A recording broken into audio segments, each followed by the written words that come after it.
Making enough money just to pay the bills really, really sucks. I'm just going to say it like it is because it really does suck. I have been there. Maybe you're there right now. Maybe you were there 10 years ago and you remember it and you remember what it was like. In today's video, I want to talk about money. It's actually one of my favorite topics. I'm going to be honest with you. I used to be a CPA, so talking about money feels very comfortable for me for the most part. A lot of reasons, or one of the main reasons why people stop themselves from going after a career that they really love is because of money. They feel really, really responsible in their own life. And so they feel that actually making a shift to something where they feel more fulfillment, maybe something where they're having an impact, can feel almost frivolous, irresponsible, like they're not taking life seriously because, money is serious business. And I agree with that to a certain extent. Money is serious, and I do take money very seriously. But I also realize that when we put that much seriousness on it and that much pressure on it, it actually constricts its flow. So I'm going to share a little bit first about my story so you understand how I've shifted, because I've made some massive shifts in my my financial mindset, my financial blueprint, and how I view money, and it's had really positive effects in my own finances. And I want to share some tips at the end. So my journey in life started growing up in a family, in a very low income family. We had a lot of debt, a lot of fighting about money. My parents lost a house at one point. It was scarcity around money in a really big way. I didn't have many things growing up. It was just where I started. And the thing is that wherever we started in life, that creates our financial blueprint. And that may not be your story, but I know everyone on this planet has a story about money. You have triggers, blocks, everything, right? We all have them because we were all conditioned and programmed to believe certain things about money. And until and unless we become conscious of those beliefs and choose to believe something different, we will continue to repeat and stay in that. It's like a thermometer, right? Like we have a certain amount of money we make and that's it until we make different choices.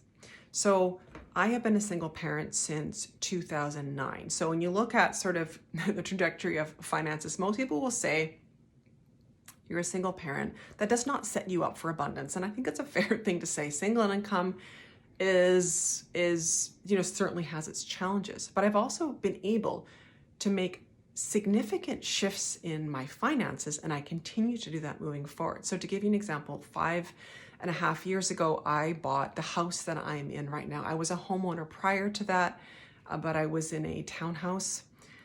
But 5.5 years ago, I bought the house that I'm in, and it's a house that I never thought that I would ever be able to buy on my own.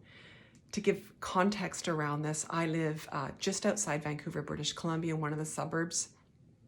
And Vancouver is one of the most expensive places to live in the world. You can't get a house under $1 million. Like you can get a condo, but really to get any kind of house, I mean, you can get one, but it's going to be run down probably. It could be a tear down, whatever it might be. So 5.5 years ago, I was able to purchase the home that I'm in, which felt like such an accomplishment to me, and it really was. I haven't had a car payment since 2007. The car I have right now is a 2-year-old Acura that I bought 2 years ago, brand new, and I paid cash for it. So I've been able to make some significant changes back to when I was a kid and when I was programmed in my financial mindset and my financial blueprint. But I really had to make a shift. I was in the corporate world for many years. I really, really had my abundance mindset challenged deeply when I really realized it was time to step into this different role. I want to help people. I want to have an impact. I want to feel fulfilled. These are all the things that are my intentions, that are my goals, and that I experience now.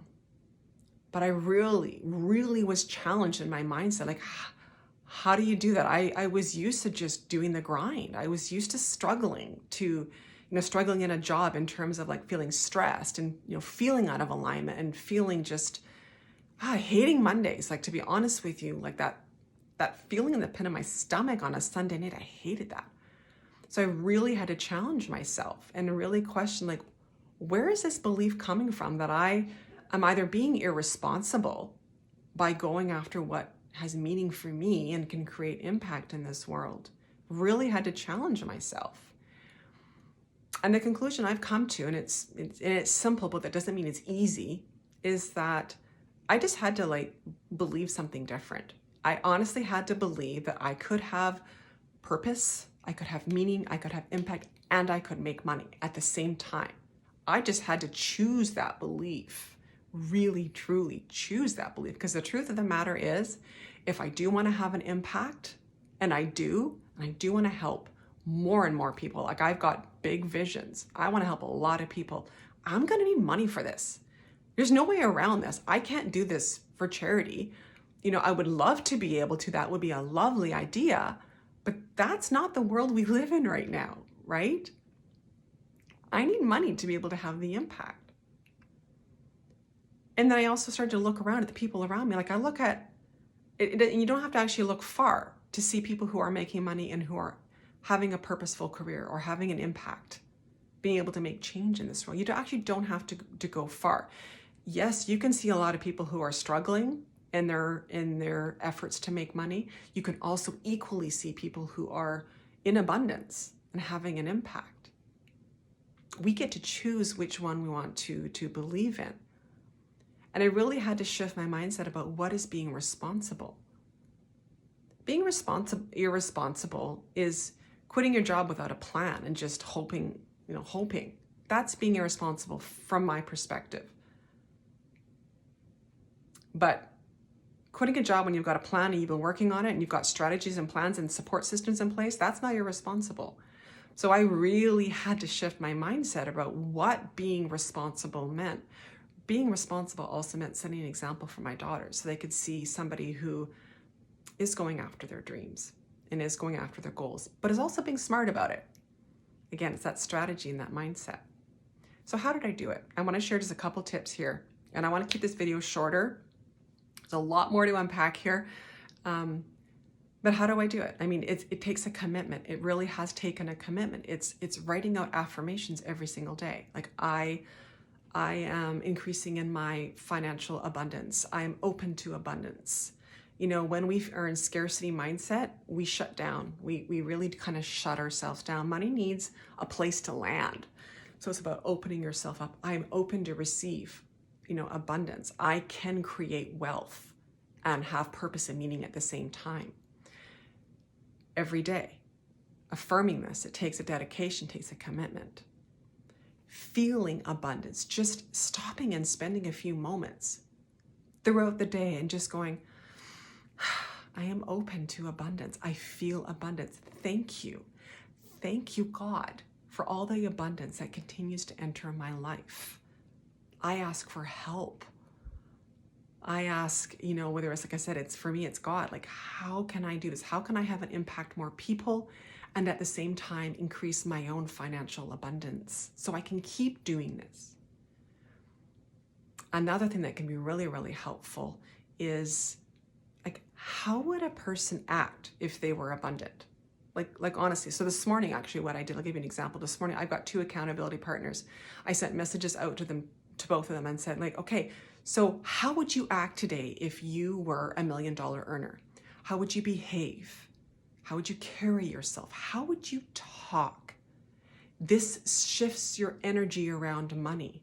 This is powerful stuff. When you can embody and act as if you are already abundant, even if you're not.